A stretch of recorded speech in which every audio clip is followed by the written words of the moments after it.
Assalamualaikum warahmatullahi wabarakatuh. Izin memperkenalkan diri, nama saya Haikal Dartatnan dengan NIM 120210175 dari Join 15. Pada kesempatan kali ini saya akan membuat video tentang penjelasan tugas besar yang sudah didapat di program studi teknik sipil, dan pada kesempatan kali ini saya akan membahas tentang tugas besar rekayasa hidrologi.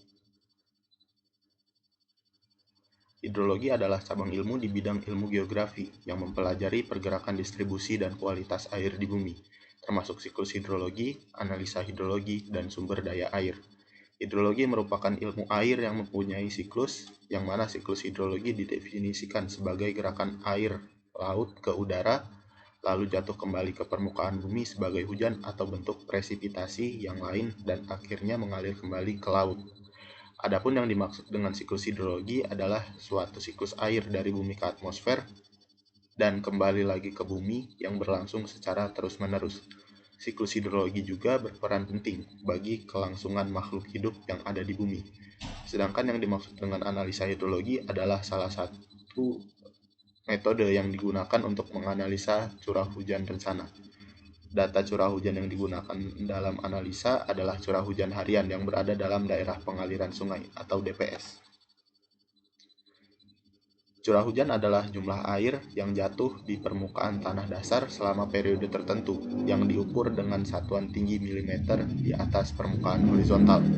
Pengukuran intensitas curah hujan sepanjang daerah aliran sungai atau DAS dilakukan menggunakan peta poligon Isohyet, metode Mononobe, Ishiguro, dan Sherman.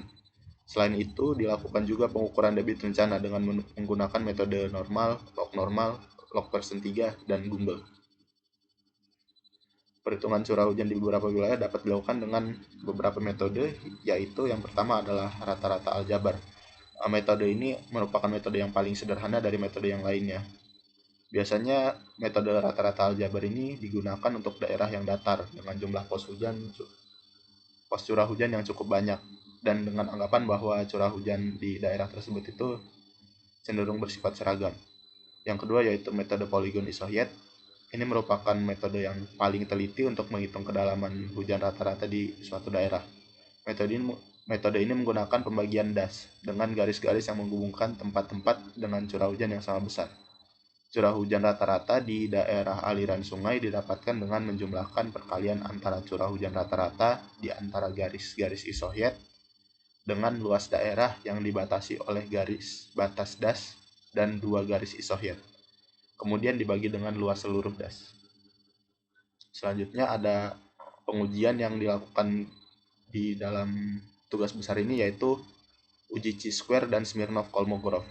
Untuk uji chi-square itu adalah ukuran perbedaan yang didapatkan antara frekuensi yang diamati dan frekuensi yang didapatkan. Uji chi-square digunakan untuk menguji simpangan tegak lurus. Dan yang kedua adalah uji Smirnov-Kolmogorov, yaitu pengujian yang digunakan untuk menguji data secara mendatar. Dan ini merupakan tabel dari pengujian chi-square dan Smirnov-Kolmogorov, di mana di chi-square ini di sebelah kiri ini ada derajat kebebasan dan di sini ada peluangnya. Sementara di Smirnov-Kolmogorov dia menggunakan banyaknya data.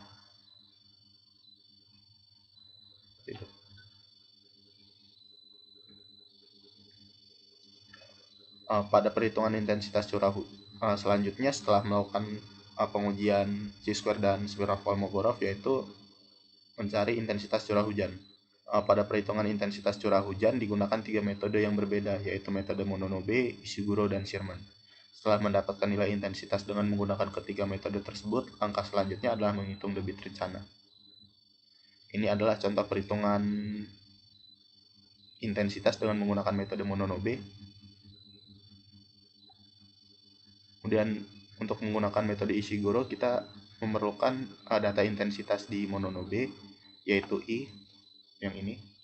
Kemudian kita mencari I kuadrat, mencari I dikali akar T, kemudian I kuadrat dikali akar T, mencari kala ulang, yaitu di sini kita mencari nilai tetapan A dan B.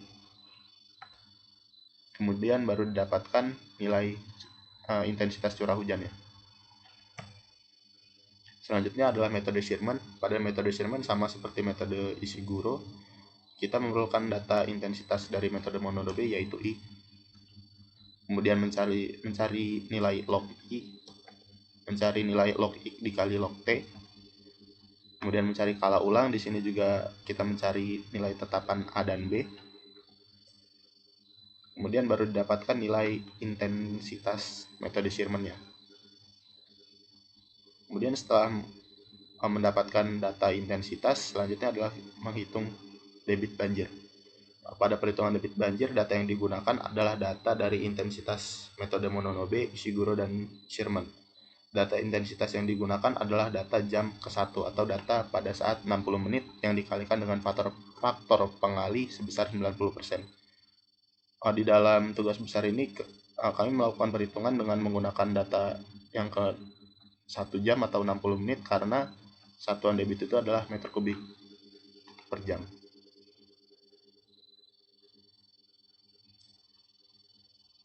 Maaf, meter kubik per sekon maksud saya.